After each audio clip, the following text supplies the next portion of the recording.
हाय, hello, नमस्कार. श्री स्वामी समर्थ. कशा आहात सगळेजण? मस्त आहात ना? मी संजीवनी स्वागत करते आपल्या चॅनलवर. आता इथे माझं मी आवरत होती. सकाळीच परिचय लाडू इथं कामाला गेले होते आणि त्याच्यानंतर इथं मी आवरायला घेतलं होतं. रोज काय सकाळीच इथं आवरायला होतच नाही कारण सकाळी डब्याची वगैरे खूप गडबड असते, स्वयंपाक बनवायचा असतो. त्यामुळे स्वतःला इथं आवरायला वगैरे वेळच भेटत नाही.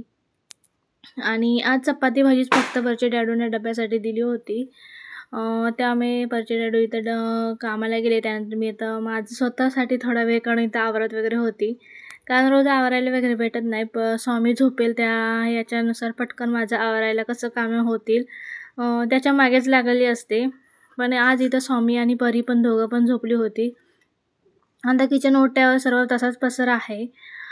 ही उठायच्या अगोदर थोडं आवरते आणि परीला आणि स्वामीला दोघांना पण नाश्ता बनवायचा आहे. कारण परी चपाती भाजी सकाळी सुकं असेल तर खात नाही. तिला पातळ जेवण लागतं. त्यामुळे तिला दोघांना पण नाश्ता बनवायचा आहे. आता इथे किचन ओट्यावरचा सर्व पसारा काढते. चहा वगैरे प्यायली, भांडी वगैरे होती ना आणि चपाती भाजी बनवली होती त्याची जेवढी भांडी होती ती वगैरे काढली आणि किचन ओटा पण क्लीन करून घेतला. मला भात आमटी बनवायची आहे, ती थोडा लेटने बनवणार, दुपारी बनवणार. त्यामुळे काय जास्त आता किचन ओटा पण एवढा घाण होत नाही. आणि जेवण जेव्हा फास्ट बनवायचं असेल ना, खूप गडबड होते, तेव्हा किचन ओटा खूपच घाण होतो. आणि जेव्हा निवांत स्वयंपाक बनवायचा असेल तेव्हा पसारा काय जास्त होत नाही. त्यामुळे इथे आता किचन ओटा वगैरे साफ करून घेते. त्यानंतर कपडे वगैरे धुवायचं. तोपर्यंत इथे स्वामी पण उठला होता लगेचच. त्यामुळे किचन ओटा वगैरे आवरून घेते. आणि इथे ना सर्व तेलाचे डाग वगैरे जास्त वरती उडतात ना, तेवढे सर्व घासून वगैरे काढले. आता वरचे स्टाईल काही तर रोज घासत नाही, पण 2-3 दिवसांनी जसं जमेल तसं वगैरे स्टाईल वगैरे इथं घासून काढते. आणि आज ही घासून काढलं होतं. स्वामी आजारी असल्यामुळे तो आता जास्त वेळ म्हणजे जागा राहत नाही. जास्त तो झोपूनच राहतो कारण त्याला खूप असा थकवा आला आहे, ताप वगैरे येऊन. त्यामुळे तो लगेचच त्याला मी घेतल्यामुळे तो लगेचच झोपून गेला. त्यामुळे तो झोपला होता त्यावेळेमध्ये लगेच मी भांडी आणि कपडे वगैरे करून घेतले.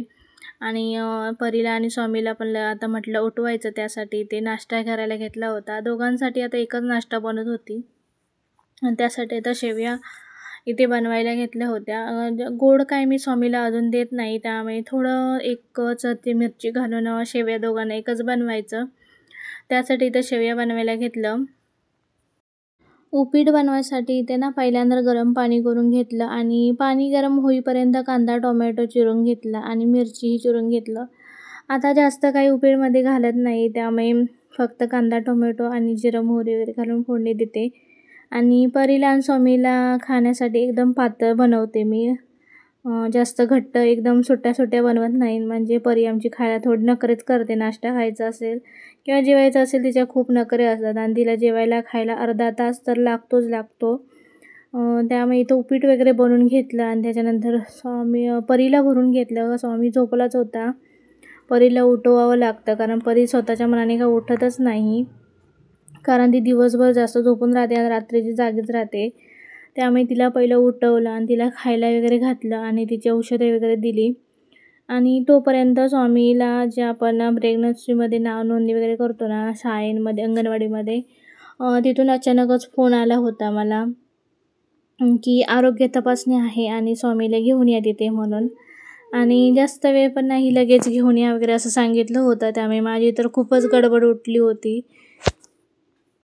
स्वामी झोपला होता तोपर्यंत माझं वगैरे मी आवरून घेतलं, कारण बाजूलाच होतं पण गाऊन वगैरे कसं जायचं, त्यामुळे मी पहिल्यांदा ड्रेस वगैरे घालून घेतला आणि त्याच्यानंतर स्वामीला वगैरे उठवलं. त्याला वगैरे अंघोळ वगैरे घातली नव्हती, पहिल्यांदा पुसूनच काढलं कारण ताप त्याला असल्यामुळे ना अंघोळ वगैरे घातलीच नव्हती. त्याला ओल्या कापडाने वगैरे पुसून काढलं आणि त्याच्यानंतर त्याला वगैरे आवरून घेतलं. त्याला काय खायला भरवलंच नाही कारण लगेच बोलवलं होतं, त्यामुळे तशीच मी गेली. तिथे गेल्यावर काय मला जास्त वेळ लागला नव्हता कारण गर्दी वगैरे जास्त नव्हती, कारण अगोदर थोडी लोक वगैरे येऊन गेली होती. त्यामुळे तिथे गर्दी अजिबातच नव्हती. फक्त स्वामीला ना जास्त ताप वगैरे येऊन अंगावर बारीक पूर्ण आला होता. अगोदर गालावर आला, नंतर पूर्ण अंगावर आला होता. ते मला त्यांना दाखवायचं होतं, त्यामुळे मी तिथे गेली होती. आणि सर्वजण म्हणत होती गोवर आला असं म्हणत होती गावाकडे वगैरे. मी फोन करून विचारलं त्यामुळे. त्यावेळी मला गोवर आल्यामुळे खूप भीती वाटत होती आणि त्याच्यावर डॉक्टर काय बोलतात हे बघायचं होतं. कारण आधीच मी 2 दिवस झाले स्वामीला डॉक्टरकडून घेऊन आली होती आणि लगेचच आता कुठे जायचं, त्यामुळे मी अगोदर 1 दिवस बघूया म्हटलं काय आहे ते. त्यामुळे तिथं दाखवायला गेली होती आणि लगेचच तिथे 10 मिनिटात माझं झालं होतं. त्यानंतर तिकडून आली आणि लगेच आता दुपारी आम्हाला जेवण बनवायचं होतं, त्यामुळे जेवण वगैरे बनवायला घेतलं आणि दुपारी दोघं जेवायला होतो, त्यामुळे भात आमटीच बनवायला घेतली होती आणि टोमॅटोची इथं कढी बनवायला घेतली आणि एकदम साधी सोपी लगेच होणारी 10 मिनिटामध्ये. आणि गरम गरम भात आणि टोमॅटोची आमटी खूप छान लागते, त्यामुळे टोमॅटोची आमटी बनवायला घेतली आणि दुसरीकडे बटाट्याची कापं बनवायला घेतली. आता बटाट्याची कापं मला खूप छान आवडतात, भाताबरोबर मला खूप आवडतात आणि ती पण इथे बनवून घेतली. त्याच्यानंतर जेवण वगैरे करून घेतलं आणि नंतर काही व्हिडिओ बनवलाच नाही. आता संध्याकाळी इथं परिचय डॅडू कामावरून आले होते आणि येताना बाजार घेऊन आले होते. आता दिवाळीचा फराळ बनवायचा, त्यासाठी थोडा जास्त बाजार सांगितला होता. तो आल्याला इथं मी विस्कटून बघत होती आणि नंतर जे बाजार आणला होता त्याच्यानंतर चकलीचं वगैरे भाजणी करायची होतं ना, त्यासाठी तर डाळी वगैरे मी चेक करत होती आणि त्यानंतर लिस्टप्रमाणे सांगितलं काय ते बघितलं आणि मी सांगितला होता त्यातला निम्मा बाजार काय आणलाच नव्हता, पण थोडंफार जेवढं चेक आणलं होतं ते चेक केलं आणि ज्या आणायच्या होत्या त्या वस्तू पुन्हा सांगितलं आणि पुन्हा बाजार आता होता तसं त्याच पिशवीमध्ये भरून वगैरे ठेवला. कारण आता डबे वगैरे फराळ ठेवण्यासाठी वगैरे लागतात आणि एक छोटी आमच्याकडे बादली आहे ना, त्यामध्ये वगैरे मी एक्स्ट्राचं सामान वगैरे भरून ठेवते आणि ती खाली ओट्याच्या खाली होती आणि ती परिचय डॅडूंना सांगितलं होती द्या जरा म्हणून.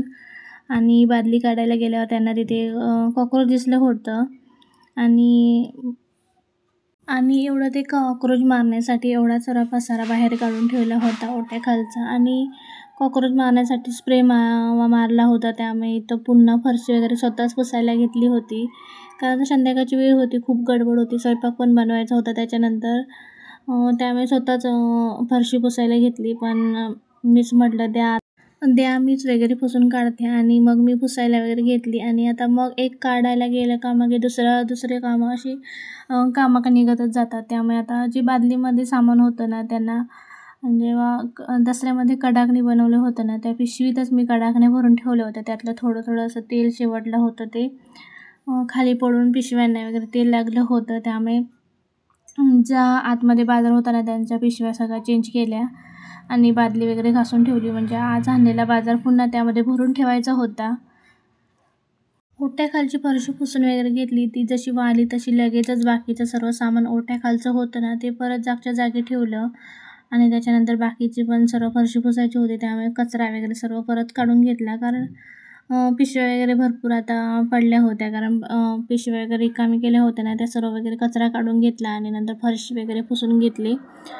त्याच्यानंतर लगेचच मला तर स्वयंपाकाला लागायचं होतं, त्यामुळे किचन ओट्यावर जो पसारा होता तो पहिला आवरून घेतला आणि लगेचच स्वयंपाक वगैरे बनवायला सुरुवात केली. परिचय डॅडूंनी सकाळी डबा दिला होता, त्यातून एक चपाती मागे आणली होती आणि घरी होती त्यातली एक चपाती शिल्लक राहिली होती, त्यामुळे चपाती काही बनवणार नव्हती. फरशी वगैरे पुसेपर्यंत वेळ झाला होता, त्यामुळे आता पटकन काहीतरी बनवायचं होतं आणि जेवढं पटकन होणारं म्हणजे झुणका किंवा कुदाचं पिठलं. कुदाचं पिठलं हे कोकणात जास्त करून बनवलं जातं आणि ते गावाकडूनच मी पीठ घेऊन आली होती आणि ते आज मी बनवणार होती. कुदाची पिठलं आणि वाफेवरचं वांगं बनवलं होतं आणि लगेचच पिठलं जसं झालं तसं परीलाही लगेच मी भरून घेतलं आणि स्वामीला पण भरून घेतलं आणि त्यांचं दोघांचं झाल्यानंतर आम्ही दोघं इथं जेवायला वगैरे बसलो. चला तर आम्ही जेवण वगैरे करून घेतो. तुम्हाला आजचा व्हिडिओ आवडला असेल तर व्हिडिओला लाईक करा, चॅनलला सबस्क्राईब करा. भेटूया पुढच्या व्हिडिओमध्ये. तोपर्यंत सर्वांना बाय बाय.